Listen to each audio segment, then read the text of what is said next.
Puji Tuhan, saya percaya bahwa Tuhan mengasihi kita dan Tuhan mau melakukan yang luar biasa lagi bagi kita di pagi ini. Kita buka firman Tuhan dari Yohanes 11 ayat 33 sampai 35. Yohanes pasal 11 ayat 33 sampai 35. Demikian bunyi firman Tuhan. Ketika Yesus melihat Maria menangis dan juga orang-orang Yahudi yang datang bersama-sama dia, maka masgullah hatinya. Ayat 34, di manakah dia kamu baringkan?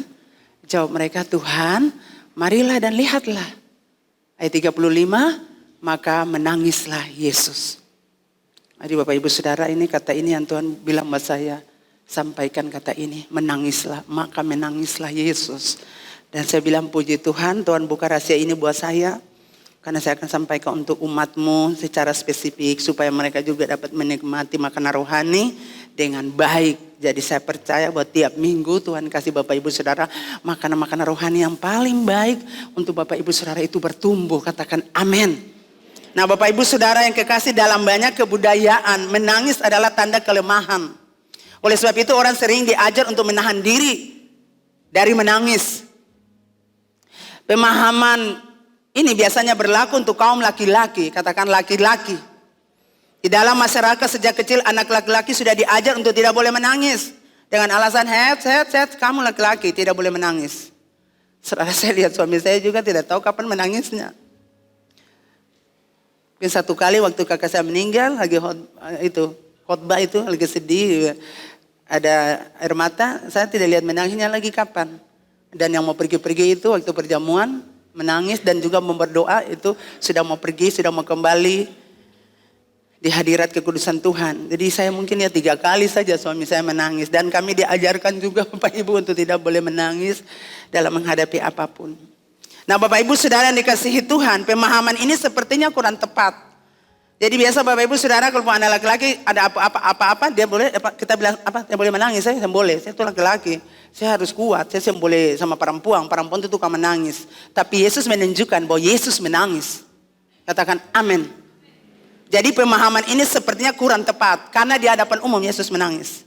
Di dalam Alkitab kita melihat bahwa Yesus pernah menangis. Ada 3 kali Yesus menangis Bapak Ibu. Yang pertama Yesus menangis pada saat Lazarus meninggal. Yang kedua Yesus menangis untuk kota Yerusalem. Dan yang ketiga Yesus menangis ketika di Taman Getsemani. Kita lihat yang pertama Yesus menangis pada saat Lazarus meninggal.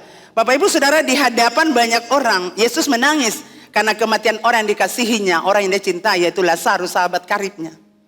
Perasaan ini, jadi Bapak Ibu Saudara yang kekasih, dalam Tuhan Yesus, menangis adalah satu mekanisme alami yang Tuhan ciptakan untuk menjadi penyalur perasaan kita. Ketika perasaan meluap tidak terkendali, dan waktu kita menangis kita akan lega. Jadi perasaan ini bisa berupa kesedihan, bisa berupa kesakitan, kemarahan, kegembiraan. Ketika seseorang tidak mampu menyalurkan perasaan yang meluap, maka tidak jarang hal ini akan menjadi sumber masalah dalam hidupnya. Kalau Anda menangis tidak bilang-bilang, Anda simpan di sini jadi penyakit. Khususnya para wanita, dengar baik-baik. Salah satu, ini mungkin sudah bilang-bilang untuk gembala kami yang sudah pergi. Salah satu wanita-wanita mengalami kanker adalah karena simpan sakit hati terlalu lama. Jadi kalau bini laki bikin tuh, atau mamantu atau saudara-saudara ipar, menangis. Katakan amin para wanita. Saja meraung-raung saja, harus menangis. Amin. Iya. Pada saat kita menangis, perasaan itu akan tersalurkan sehingga kita merasa lega dan dapat mengendalikan diri kita lagi. Saudara lihat kalau menangis, habis itu langsung lega. Kalau tidak menangis, saudara menjadi beban 1000 ton di dalam dada. Amin. Kalau menangis buat Tuhan, amin. Saya kalau mau menangis buat Tuhan. Saya tidak akan menangis di hadapan suami saya, tidak. Saya akan menangis buat Tuhan tentang segala hal yang saya lalui. Oleh sebab itu kalau Bapak Ibu Saudara merasa perlu untuk menangis, menangislah. Katakan menangislah. Ya, jadi Bapak Ibu Saudara yang kekasih, dalam Yohanes 11 ayat 35, firman Allah tadi berkata, maka masgullah Yesus. Mengapa Yesus menangis Bapak Ibu Saudara? Apa sebenarnya yang Yesus tangisi dari kematian Lazarus ini? Apa sebenarnya yang Yesus tangisi dari peristiwa kematian Lazarus ini Bapak Ibu? Yang pertama, Yesus tangisi iman dari Maria dan Marta. Itu yang pertama Bapak Ibu Saudara. Saudara, kemarin waktu berdoa di sini pada pelayan puasa, saya ingat saya di situ. Saya bilang, Tuhan, menurut Tuhan tuh kenapa sampai Tuhan menangis? Di peristiwa kematian Lazarus, kenapa Tuhan menangis? Gitu. Tuhan bilang berbeda kak, kenapa Tuhan menangis? Saudara, Tuhan bilang berbeda 3 hal saudara. Nah ini yang beta bagi buat saudara. Karena Maria dan Marta sempung iman. Maria dan Marta duduk di beta pun kaki. Maria dan Marta terima beta di rumah, layani beta. Beta ajari dorang. Tetapi waktu kematian saudaranya, mereka menangis. Mereka tidak percaya perkataanku. Mereka punya iman goyah. Jadi Yesus menangis. Apa yang menyebabkan? Apa sebenarnya yang Yesus tangisi dari peristiwa ini? Pertama, Yesus tangisi iman dari Maria dan Marta. Kita lihat ayat 21 dan 32. Apa kata Maria saudara? Dan apa kata Marta? Maka kata Marta kepada Yesus, Tuhan sekiranya engkau ada di sini, saudaraku pasti tidak mati. Tuhan kalau Tuhan ada di sini, Lazarus tidak mati. Dan kita lihat ayat 32 juga. Dari Maria yang sama. Setibanya Maria di tempat Yesus berada dan melihat dia, tersungkurlah ia di depan kakinya dan berkata kepadanya. Memang Maria ini selalu tersungkur di kaki Tuhan. Tuhan, sekiranya engkau ada di sini, saudaraku pasti tidak mati. Saudara lihat. Kalau saja Tuhan ada di sini, saudaraku tidak mati, pasti itu. Jadi ini bahasa orang-orang kecewa, orang-orang putus asa, orang-orang hilang harapan. Seandainya engkau datang waktu kami kirim pesan itu, jangan engkau tunda Tuhan, engkau datang saat itu juga. Waktu kami kirim kabar kepadamu, waktu kami kirim utusan kepadamu, membawa pesan kami bahwa orang yang kau kasih ini sakit, datang Tuhan doakan dia supaya sembuh. Kenapa engkau menunda sampai 2 hari? Engkau datang dan mendapati dia dalam kuburan yang sudah berbau busuk lagi. Untuk apa engkau datang Tuhan? Semuanya sudah selesai, semua sudah terlambat, nasi sudah jadi bubur. Saudara, Bapak Gembala bilang bubur tuh bikin nasi jadi bubur, bubur taruh ayam, daun sup, taruh bawang bombay sedikit, kecap asin sedikit, kecap manis sedikit, taruh bawang goreng, taruh ayam, maka itu enak-enak dan enak. Mungkin Anda bilang rumah tangga saya sudah hancur, sudah tidak bisa lagi. Bisa saudara, apa yang Tuhan tidak bisa lakukan? Orang sudah 4 hari mati menurut adat tradisi kepercayaan orang Yahudi. 3 hari itu mayat punya roh itu masih berjalan-jalan. Dia bisa bangkit kalau 3 hari. Tapi Tuhan menunda hari keempat. Karena menurut adat, menurut kesehatan tidak mungkin lagi ada kebangkitan. Tapi Yesus sengaja tidak datang. Makanya Maria dan Marta, mengapa Tuhan datang? Saudara, karena kita tidak mengerti maksud Tuhan, kita selalu perkatakan begitu. Kenapa sih Tuhan datang? Kenapa sih Tuhan tolong saya? Kenapa sih Tuhan lambat-lambat sekali? Seharusnya hari ini Tuhan tolong saya. Kenapa lambat-lambat? Kita selalu tidak mengerti jalan Tuhan. Jalan Tuhan dengan jalan kita itu saudara tinggi. Amin. Rancangan Tuhan untuk kita itu tinggi saudara. Anda mungkin lihat sini, Tuhan lihat ke depan. Katakan amin. Jadi Bapak Ibu Saudara yang kasih dalam Tuhan Yesus. Tadi kita lihat mereka bersungut-sungut kepada Tuhan. Mereka marah sama Tuhan. Sebenarnya mereka kecewa dengan Tuhan. Kalau Tuhan datang, semuanya kan pasti baik-baik. Tuhan, engkau tahu rumah kami ini terbuka untuk engkau ibadah.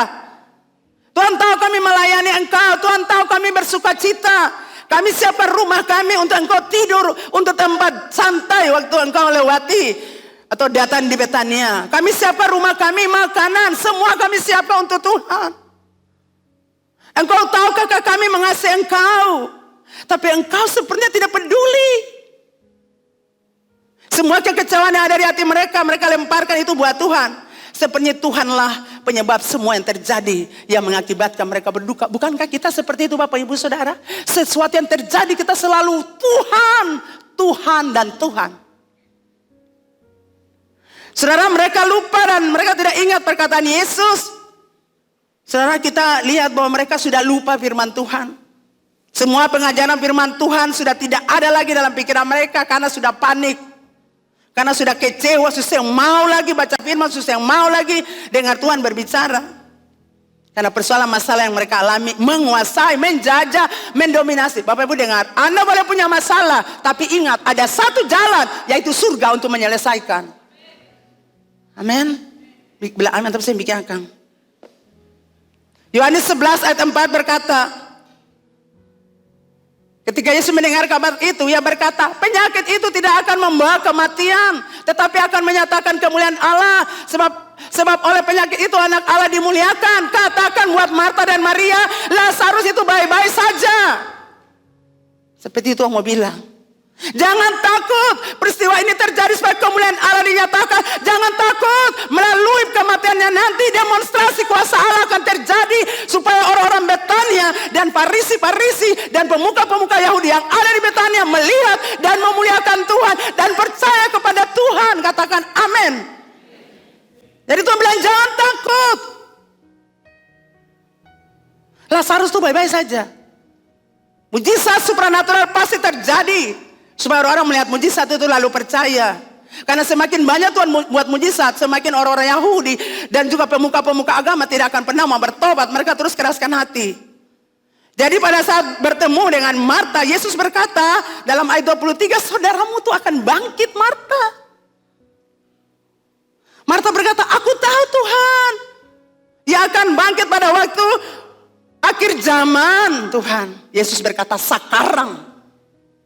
Katakan amin. Sekarang Marta. Saudaramu akan bangkit Marta. Bukan besok. Sekarang nih yang kita bicara nih. Saudara, Anda perlu percaya perkataan-perkataan supranatural. Kalau Anda tidak mempercayainya, itu tidak akan terjadi. Anda harus mempercayai setiap perkataan-perkataan supranatural yang dilepaskan untuk Anda. Perkataan-perkataan profetik yang dilepaskan untuk Anda. Kalau Anda tidak mempercayainya, Anda akan kehilangan banyak hal. Katakan amin. Yesus bilang sekarang Marta. Marta bilang, iya Tuhan, beta tahu. Jadi seperti dia mau ajar Tuhan Allah begitu. Beta tahu Tuhan. Nanti kebangkitan orang-orang mati akhir zaman beta punya kakak itu akan bangkit. Tuhan bilang sekarang. Tuhan bilang sesuatu bukan esok lusa saudara. Sekarang. Jadi kalau Anda punya persoalan, Tuhan bilang sekarang beta selesaikan. Amin. Sekarang beta selesaikan semua persoalan. Bukan besok. Bukan sebentar malam. Pagi ini Anda punya masalah dengar. Sekarang Tuhan menyelesaikan persoalanmu. Apapun persoalan itu Tuhan sanggup. Tuhan tidak bilang besok, tahun depan, saat ini, hari ini, jam ini. Katakan amin. Itulah sebabnya Yesus menangis di kuburan. Karena ia menyesal. Saudara dengar. Yesus menangis di kuburan itu bukan untuk menyesal bahwa antos datang pertolong Lazarus. Bukan. Yesus menangis di kuburan karena aduh beta berpisah dari Lazarus. Aduh perpisahan ini sangat sedih. Tidak saudara. Dari hadapan banyak orang pemuka-pemuka Yahudi. Orang-orang Yahudi. Dan orang-orang banyak yang ada di situ di kuburan. Yesus menangis. Yesus bilang, hei laki-laki itu bisa menangis. Katakan amin bapak-bapak. Belajar dari Tuhan Yesus. Kalau Anda punya masalah, Anda harus menangis. Menangisnya kemana sekarang? Ke Tuhan Allah. Anda harus menangis supaya Anda punya hati itu lega. Katakan amin. Jangan menangis pada orang-orang dunia. Orang di pasar. Orang-orang yang hidupnya sembarangan. Anda menangis buat Tuhan. Jadi Yesus menangis di kuburan bukan karena ia menyesal tidak dapat menolong Lazarus. Bukan karena ia berpisah dari Lazarus, orang yang dia kasihi. Tapi Yesus menangis adalah karena iman Maria dan Marta. Yang membuat Yesus menangis adalah iman Marta dan Maria. Yang rapuh dan yang kurang percaya. Saudara ingat, saudara ada di gereja sudah mengalami mujizat supranatural. Saudara di komsel-komsel sudah bersaksi banyak, kalau kasih kesaksian sangat banyak. Kalau Tuhan subat itu toh, lalu percaya akan jua. Tuhan mau Tuhan percaya. Jangan pakai logika-logika saudara. Firman yang mama bilang akan betul keseng. Ini untuk ucap tuh betul keseng. Yang beta bicara nih Tuhan taruh akan beta mulu bilang persaudara. Amin. Selalu beta bilang Tuhan beta terbatas. Beta sen tahu. Tapi Tuhan bilang beta taruh akan sepemula sehingga bicara sah. Bapak Ibu diberkati. Beta bilang kamu orang segala hari dan beta lihat mujizat. Beta ajar kamu orang tapi tetap saya percaya. Kurang percaya. Jadi kau sama dengan begitu. Hadapi persoalan berat, ujian-ujian berat, kecewa dan Tuhan putus asa, bersedih berkepanjangan. Bapak Ibu diberkati? Ya percaya dong. Tuhan tangisi itu saudara, iman. Itu yang Tuhan bilang waktu beta datang, di bumi adakah beta dapatkan manusia? Iman di bumi. Ini masalah sedikit saja saudara, sudah saya tahu Tuhan di mana. Setan itu pembohong saudara, setan itu penipu saudara. Ya setan selalu nanti saya napakar jalan, nanti saya susah, semua tangan hancur. Saudara kalau bilang, setan roja tinggi, saya pembohong, saya penipu, pendusta, saya beta anak Tuhan tahu pelihara beta. Ingat materi homesel saudara? Masih ingat toh? Nuh dan seisi keluarganya selamat karena mereka orang benar. Yang kedua Bapak Ibu Saudara, Yesus tangisi kemunafikan para pemimpin Yahudi. Ayat 33. Ketika Yesus melihat Maria menangis dan juga orang-orang Yahudi yang datang bersama-sama dengan dia, maka masgulah hatinya. Dia sangat terharu. Masgulah hatinya. Masgul Bapak Ibu Saudara artinya kesal, sebal, tapi juga punya pengertian lain. Susah hati, sedih, murung. Itu masgul. Jadi kata yang digunakan untuk menggambarkan tangisan Maria dan para pemimpin Yahudi digunakan kata klaio Bapak Ibu. Klaio. K-L-A-I-O. Yang artinya menangis, meraung-raung. Itu yang membuat Yesus sangat marah saudara. Itu yang membuat Yesus sedih Bapak Ibu. Itu yang membuat Yesus menangis. Yesus tangisi kemunafikan para pemimpin Yahudi. Seharusnya jadi contoh yang baik. Datang menghibur orang, bukan menangis meraung-raung. Lazarus, saya supi seorang baik. Ayo Tuhan, kenapa ambil orang baik? Tuhan dia paling baik Tuhan. Ayo Marta, Maria, dan dua supiatus yang ada saudara laki-laki lah. Siapa lihat dong, Maka menangis meraung-raung. Saudara Paulus ingatkan jemaat Tesalonika 1 Tesalonika 4 ayat 13. Selanjutnya kami tidak mau saudara-saudara bahwa kamu tidak mengetahui tentang mereka yang meninggal. Kemudian mereka, 1 Tesalonika 4 ayat 13. Jadi Paulus saudara pada zaman itu di Tesalonika banyak orang-orang penyembah berhala, banyak orang-orang kafir, banyak orang-orang yang tidak mengenal Tuhan. Nah orang-orang sudah mengenal Tuhan, jemaat-jemaat Tesalonika di waktu menangis, hayo begitu. Meraung terus. Ya supaya kamu jangan berduka cita seperti orang lain yang tidak mempunyai pengharapan. Gitu. Jadi Tuhan sangat marah sekaligus Tuhan tangisi pemimpin-pemimpin yang datang menangis, meraung-raung bersama dengan Marta. Bukan datang hibur, tapi menangis, meraung-raung. Itu yang Tuhan marah. Dan Paulus bilang, jangan kamu bersedih seperti gitu. Seperti orang-orang kafir yang tidak punya pengharapan buat Tuhan Allah. Kamu itu anak Tuhan. Amin Bapak Ibu. Jadi kalau ada mati jangan menangis, meraung-raung lah saudara. Stop sudah. Cukup datang puji Tuhan. Apa yang Tuhan buat itu baik. Anda yang datang melayat juga begitu. Apa yang Tuhan buat baik, tetap kuat hati ya, teguhkan hati. Boleh menangis tapi jangan terlalu lama, karena Anda juga perlu hidup. Anda perlu jadi contoh. Bukan menangis sama orang-orang. Pas lihat pastor Anda datang, pastor Anda, untuk pastor Anda berdoa puji Tuhan. Ayo Bapak, pastor Anda datang, dia buka mata lihat dulu.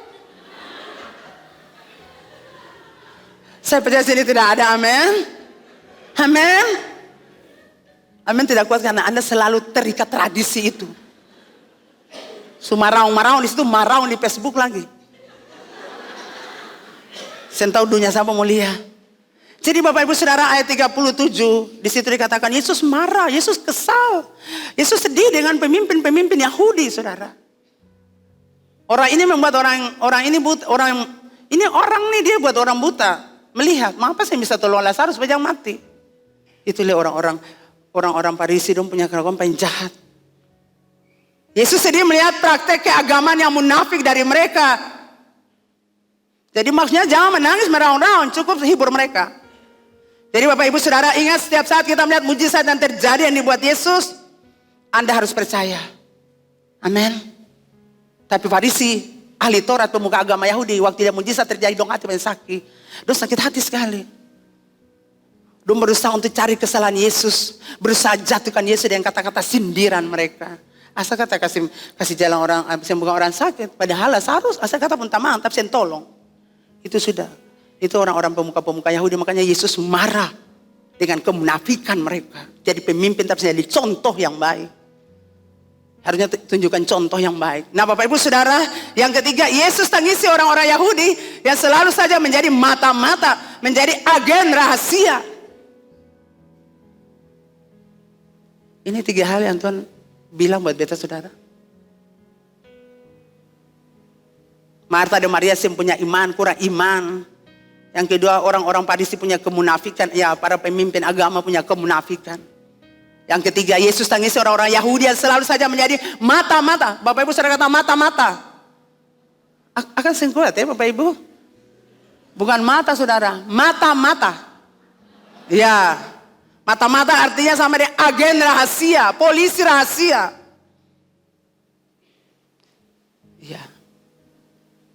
Jadi kalau Anda datang ke gereja, ke komsel, jangan datang sebagai mata-mata, jangan datang sebagai polisi rahasia. Jangan datang sebagai agen rahasia untuk menyelidiki segala sesuatu yang terjadi. Jangan seperti orang-orang Yahudi. Jadilah mata air. Amin. Jangan jadi mata-mata saudara. Iblis bagi Anda jadi mata-mata. Jadilah mata air yang bersih, yang menyalurkan kehidupan bagi banyak orang. Jangan jadi mata-mata. Apa yang terjadi di gereja, laporan ke sana dulu. Apa yang terjadi, laporan dulu. Apa yang terjadi, lapor dulu. Saudara mau lapor apa di gereja? Halo? Semua baik-baik? Betul Bapak Ibu? Kalau Anda ke gereja, kalau Anda ke komsel, Anda datang sebagai orang yang merindukan Tuhan. Supaya Anda jadi berkat bagi banyak orang. Jadilah mata air yang bersih. Supaya orang menghirup kehidupan Anda. Bau harum bukan saja untuk Tuhan. Tapi di mana Anda berjalan, orang mencium keharuman dari tubuh Anda. Orang mencium keharuman dari kehidupan Anda. Jangan datang sebagai mata-mata. Bapak Ibu diberkati. Tuhan itu baik. Yang kedua, Yesus menangisi kota Yerusalem. Jadi pertama Yesus menangis untuk kematian Lazarus. Yang kedua, Yesus menangis kota Yerusalem. Yesus menangisi kota Yerusalem. Lukas 13 ayat 34. Lukas 13 ayat 34. Yerusalem, Yerusalem. Engkau yang membunuh nabi-nabi dan melempari dengan batu orang-orang yang diutus kepadamu. Saudara, Yesus menangisi kota ini. Karena kejahatan. Namakan diri anak Tuhan. Namakan diri mereka adalah umat pilihan Tuhan. Tapi kota itu penuh kejahatan. Banyak nabi-nabi yang dibunuh di Yerusalem. Dan Yesus menangisi kota itu. Dan Yesus berkata bahwa pembunuh para nabi itu akan ditanggung oleh orang-orang Israel yang hidup pada zamannya. Meskipun mereka tidak secara langsung terlibat dalam pembunuhan nabi-nabi tersebut. Tapi nenek moyang mereka terlibat. Hal ini karena orang-orang Israel pada zaman Yesus sama jahatnya dengan nenek moyang mereka yang membunuh para nabi. Tuhan Yesus berkata hukuman terhadap Yerusalem akan datang. Kota yang mereka bangga-banggakan, bait suci yang mereka bangga-banggakan akan dihancurkan rata dengan tanah. Dan hal itu digenapi Bapak Ibu Saudara. 40 tahun kemudian ketika pada tahun 70 Masehi di bawah Jenderal Titus, orang-orang Yahudi dianiaya dan dibunuh oleh orang-orang Romawi. Yesus menangisi Yerusalem. Yesus terus menyuarakan bertobatlah, bertobatlah. Mujizat demi mujizat Yesus kerjakan. Siapa yang bisa buat mujizat seperti itu? Bahkan saudara lihat itu orang yang buta sejak kecil. Pemuka agama ahli Yahudi berkata, siapa yang menyembuhkan kamu? Dia berkata, Yesus. Bagaimana mungkin dia menyembuhkan kamu? Dia bikin begini-begini. Betul itu dia, iya dia menyembuhkan saya. Panggil orang tuanya karena tidak puas. Betulnya semua anak. Iya ini anak kami, dia buta sejak kecil. Kenapa sampai dia disembuhkan? Dia sudah besar, tanya dia saja. Karena mereka tidak mau untuk orang-orang mengikuti Yesus. Tanya dia saja, dia sudah besar. Kami tidak tahu peristiwa itu. Dan orang buta itu berkata, bagaimana mungkin orang jahat bisa memelekkan mata orang buta? Tidak mungkin. Hanya orang itu datang dari Allah. Hei, anak buta, saya lahir buta, saya mau ajar kata, pindah sana. Itu orang-orang Yahudi punya hati pun sombong. Dan firman Tuhan bilang, Tuhan paling benci orang sombong. Jangan saudara sombong saudara. Kalau saudara punya kedudukan, itu Tuhan kasih. Saudara dipromosikan, itu karena Tuhan. Saudara diberkati itu karena Tuhan, bukan Anda. Dan tidak perlu tepuk dada, saya kaya lebih dari Anda, saya punya lebih dari Anda, saya punya mobil lebih mewah dari Anda. Saudara beta naik becak panjang kaki saya ada masalah perbeta saudara. Karena itu kita pun hidup saudara. Betul saudara. Beta saya suka barang-barang itu saudara. Sama dengan tepu laki. Kau hidup begitu saja. Kau hidup itu sederhana, saudara. Sekalipun dulu kau orang pebisnis yang punya uang. Saudara, kalau suami saya bawa pulang uang, tinggal saya pun pergi belanja apa saja. Tapi karena saya sudah terdidik waktu kecil dari bapak saya harus manage uang dengan baik. Dan saya tidak wanita materialistis. Tidak, saudara. Saya bukan wanita itu. Dan suami saya bangga memiliki saya. Dia berkata, kamu tuh orang desa, tapi kamu punya pikiran tuh otak orang-orang kota. Betul, saudara, dari uang banyak masuk di ladang Tuhan. Dengan uang yang sedikit tidak gampang bagi kami, saudara. Tapi karena kami cinta Tuhan, karena kami mengasihi Tuhan. Kita ini mau jalan kaki satu pasti, saudara. Kita seimbang ini barang-barang itu, saudara. Kalau ada puji Tuhan, yang ada juga yang masalah. Jadi mereka rasa tersaingi dengan Yesus. Kenapa Yesus bisa buat mujizat banyak ini? Mereka kumpulkan orang-orang. Wow, dia buat mujizat banyak, kita nanti hancur. Karena merasa tersaingi. Saudara tidak perlu rasa tersaingi. Sebelah pun mobil kata saja yang masalah, saudara. Katakan amin. Saudara punya motor baru, puji Tuhan. Kita tidak boleh bersaing. Kamu situ saya mau lebih dari Anda. Tuhan bilang kamu sombong, saya lihat kamu dari jauh. Amin, Bapak Ibu. Tidak perlu, saudara. Itu sama dengan Farisi, ahli-ahli Taurat. Yesus menangisi Yerusalem. Yesus terus berkata, bertobatlah. Tapi tetap keras hati tidak mau bertobat. Di mana-mana di jalan-jalan di Yerusalem, di kota-kota yang ada di sana, Yesus berjalan memberitakan Injil, menyampaikan kabar baik. Di Yudea, di Galilea, di Nazaret. Tapi sudah lihat mana orang-orang itu mau bertobat. Selalu hari jadi mata-mata. Betul, Bapak Ibu? Lalu buat laporan. Dari mata-mata lihat laporan. Yesus ada sembuhkan orang. Yesus ada buat begini. Yesus ada buat begini. Yesus ada bikin ini. Itu kerja mereka. Saudara, jangan. Ini masa percepatan, saudara. Anda tidak boleh main-main dengan dosa. Saudara, lihat akibat dosa. Yerusalem, bait Allah yang megah, rata dengan tanah. Kamu jahat seperti nenek moyang kamu yang menyiksa hamba-hamba Tuhan, yang membunuh nabi-nabi Tuhan. Saya bicara dengan seseorang, dia berbicara bahasa, mama saya ingin cerita sesuatu untuk mama. Iya, apa yang kamu ceritakan? Saya ini berdosa, ma. Saya pelayani rumah Tuhan, tapi saya berdosa untuk pastor saya. Saya mengatakan, saya menggerutu di hadapan orang di bawah saya. Saya menggerutu tentang pemimpin saya. Saya menggerutu terus di hadapan adik rohani saya. Dan adik rohani saya itu cuma lihat saya, tidak ngomong apapun. Saya terus menggerutu pemimpin saya. Saya menggerutu terus. Saya menggerutu dia terus. Dan saya tidur. Saya mimpi, mama. Saya berhadapan dengan, saya punya gembala komsel dan seorang hamba Tuhan lagi, dan mereka memanggil saya. Saya tidak peduli, ma, saya jalan terus. Gembala komsel itu panggil saya terus. Saya tidak peduli, ma, saya jalan terus. Saya jalan dengan ngomel. Saya ngomel terus. Dan tiba-tiba kegelapan datang, mama. Waktu saya lihat kegelapan, mobil truk lewat, langsung tabrak saya mati, mama. Dan saya ingin kembali lagi ke tempat, karena itu ada peristiwa anak-anak muda ada di situ bikin acara di gereja. Dia ingin kembali dia datang. Dia panggil mereka, tapi tidak ada yang mengenal dia, saudara. Dia kenal mereka, tapi mereka tidak kenal dia. Dia panggil dia punya pastor tadi juga. Panggil tidak ada yang lihat dia, saudara. Dan dia kaget. Dan dia bilang sama saya, mama tahu. Ketika saya menggerutu pemimpin saya itu, 1 minggu, mama, saya menderita sangat. Rohani saya mati. Dan orang-orang menggerutu saya seperti saya menggerutu pemimpin saya.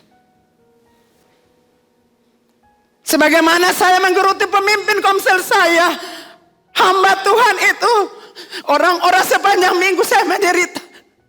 Saya buat itu, orang-orang buat itu, saya lebih lagi, mama. Sampai saya tidak mampu, saya datang kepada pemimpin saya. Dan saya bilang, pastor, saya minta ampun, pastor. Saya minta ampun. Saya minta ampun sama pastor. Yang saya dapatkan lebih. Pembalasan itu lebih. 1 minggu saya menderita mama. Saya tidak kuat tahan. Apa yang saya buat itu untuk pemimpin saya, gembala komsel itu, saya dapatkan lebih lagi mama. Saya bilang, kamu ingat apa yang dikatakan Bapak Gembala, Bapak John Subaida? Supranatural lagi terjadi di gereja GKRI Hidup Ambon. Hati-hati jangan Anda buat jahat. Kalau Anda buat jahat langsung dapat. Langsung dapat saudara. Tidak tunda. Jadi kita kasih tahu saudara. Yang kekasih dalam Tuhan. Jangan saudara ngomel-ngomel di belakang. Cerita di belakang buruk-burukan. Saya tidak tuntut penghormatan dari saudara. Tidak perlu. Jangan bicara gembala Anda. Dan jangan bicara gembala hamba-hamba Tuhan yang ada di gereja. Dan gembala-gembala komsel yang sedang mengajar Anda. Karena sebagaimana Tuhan buat untuk anak itu. Dan dia tidak kuat tahan 1 minggu itu. Dia kembali ke pastornya. Dan dia minta maaf. Bukan minta maaf, dia minta ampun. Saya minta ampun pastor. Saya tidak akan mengulangi lagi. Saya sangat menderita. Saudara lihat zaman Yesus. Orang-orang Yahudi sama dengan mereka punya tete nenek moyang. Membunuh nabi-nabi. Menyiksa nabi-nabi. Sampai Yesus datang sebagai anak Allah. Yang diutus demi mereka pun. Mereka lemparkan dia keluar dari Yerusalem. Mereka lemparkan dia keluar dari kota Yerusalem. Mereka lemparkan dia pergi dari Yerusalem. Dan di Getsemani itulah. Dan di Bukit Tengkorak itulah. Selesai hidup Yesus. Terlempar keluar. Siapa yang melempar? Umat pilihan Tuhan. Pemuka-pemuka agama Yahudi. Ahli-ahli Taurat dan Farisi-Farisi. Yang merasakan diri lebih benar. Lebih hebat, lebih terhormat. Melemparkannya ke Bukit Tengkorak. Berjalan bukan berjalan biasa, tapi memikul salib dari Yerusalem.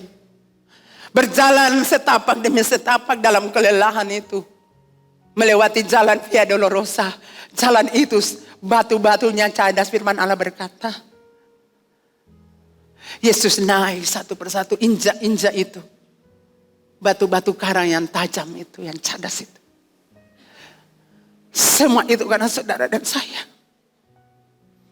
Artinya Yesus mau bilang jangan ulangi lagi seperti orang Israel. Pada zaman aku hidup, mereka menyiksa aku, menganiaya aku, mempermalukan aku, mengolok-olok aku.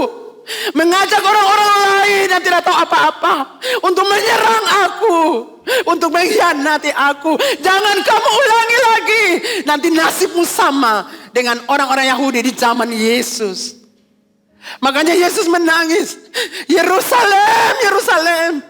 Aku ingin mengumpulkan kamu seperti induk ayah mengumpulkan anak-anak. Tapi kamu tolak aku, kamu benci aku, kamu tidak suka aku, kamu hianati aku, kamu jual aku, kamu bunuh aku, kamu tikam aku, kamu mahkota aku dengan mahkota duri. Kau paku tanganku, kau paku kakiku, padahal aku sayang padamu. Itu yang Yesus mau bilang. Jangan ulangi itu lagi. Bapak Ibu Saudara.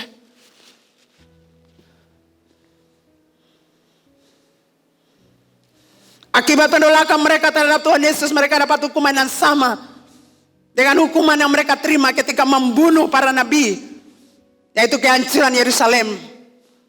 Dan Yesus menangis ketika melihat dosa mereka. Saya mau bilang Bapak Ibu Saudara, jangan buat dosa lagi. Karena hukumannya terlalu berat. Mungkin Anda sekarang belum merasa. Tapi masa itu akan datang. Anda akan merasakan betapa sakitnya. Menuai perbuatan-perbuatan dosa Anda. Menuai perbuatan-perbuatan Anda yang jahat. Kalau Anda lagi buat itu, cari penyelesaian untuk menyelesaikannya. Jangan Anda tunggu saudara. Karena Anda akan merasakan lebih daripada yang Anda buat. Seperti orang tadi yang dia berbicara buat saya. Saya bersyukur saudara, pas saya mau khotbah, Tuhan kirimkan orang itu berbicara. buat saya. Yang terakhir Yesus menangis di Taman Getsemani. Ibrani 5 ayat 7. Dalam hidupnya sebagai manusia, ia telah mempersembahkan doa dan permohonan dengan ratap tangis dan keluhan kepada Dia yang sanggup menyelamatkannya dari maut, dan karena kesalehannya ia telah didengarkan. Bapak Ibu Saudara, firman Tuhan Ibrani 5 ayat 7. Ayat ini menunjuk pada doa Tuhan Yesus di Taman Getsemani. Dalam kapasitasnya sebagai manusia, Yesus bergumul tentang penderitaan yang dialaminya. Sebab dosa manusia sedang ditimpakan kepadanya.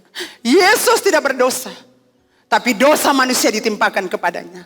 Itulah sebabnya ia berdoa dengan ratap tangis. Di Taman Getsemani Yesus berdoa dengan ratap tangis. Dan firman Allah berkata, peluhnya seperti darah yang bercucuran. Itu rasa sakit yang sangat dalam, saudara. Untuk siapa? Untuk siapa Tuhan buat itu? Untuk saudara dan saya. Jadi jangan buat dosa lagi. Mari Bapak Ibu Saudara jemaat hidup Ambon, anak-anak muda yang ada di sini, jangan buat Yesus menangis lagi dengan hidupmu. Jangan buat Yesus tangisi hidupmu.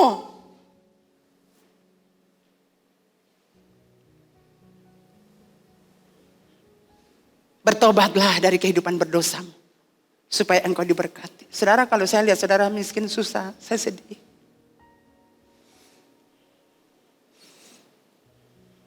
Makanya pengajaran-pengajaran diberikan untuk Anda, supaya ubah cara pikir, cara pandang.